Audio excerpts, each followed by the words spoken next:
This is Reality Dispatch by Jim Minns.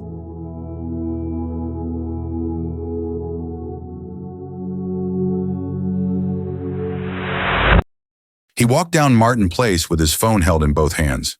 He punched out a vigorous message to the group chat shared by his colleagues about the disaster that awaited their co-authored decision they had made against his advice. Afterward, he flicked a new tab on Chrome with his thumb to showcase the crashing of his Bitcoin and other crypto investments. His furiousness was on display to those who passed him during the lunchtime rush. His eyes rarely lifted to guide his path down Pitt Street Mall. The obliviousness of his surroundings made the placement of the steel box more shocking as it landed than had he had the opportunity to observe the world he chose to ignore.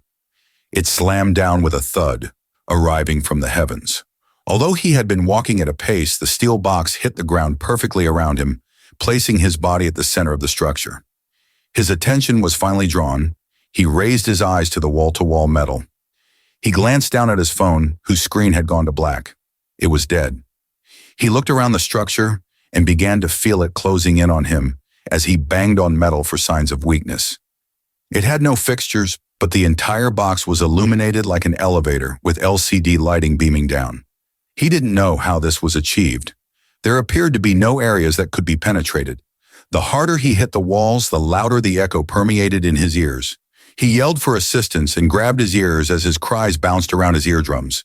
He was somewhat calmed in the hope that his entrapment was seen by hundreds, if not thousands of people who had gathered in the mall during lunchtime. The same people he had ignored as he trounced past. He believed they were on the other side of whatever this superstructure was, but he could not hear them no matter how close he brought his ears to the cold metal. 1 hour had passed, then 2. Then he couldn't be certain of the amount of time he was inside. He was no longer standing, and the warmth he first experienced had transformed to an uncomfortable heat. He had removed most of his clothes and fashioned them into a pillow and blanket. He tried to sleep, but the concrete floor of the mall was rough. Sleep must have come to him, for he awoke in a startle at his continued predicament.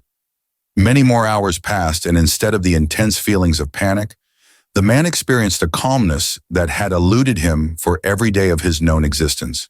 He closed his eyes, not in need of sleep, for that had been satisfied. Instead, he concentrated on his thoughts, his mind, and his breath. Through meditations, he came close to an inner peace that verged on the prospect of an answer, to a universal question he didn't realize his soul had yearned for an answer to. He breathed more frequently and deeply, and welcomed the enlightenment that flooded his lizard brain. It calmed his nerves, regulated his pulse, and changed his demeanor. He did not know when he would be freed physically, but his mind was freed and the predicament no longer became one. What once was an entrapment became a gateway.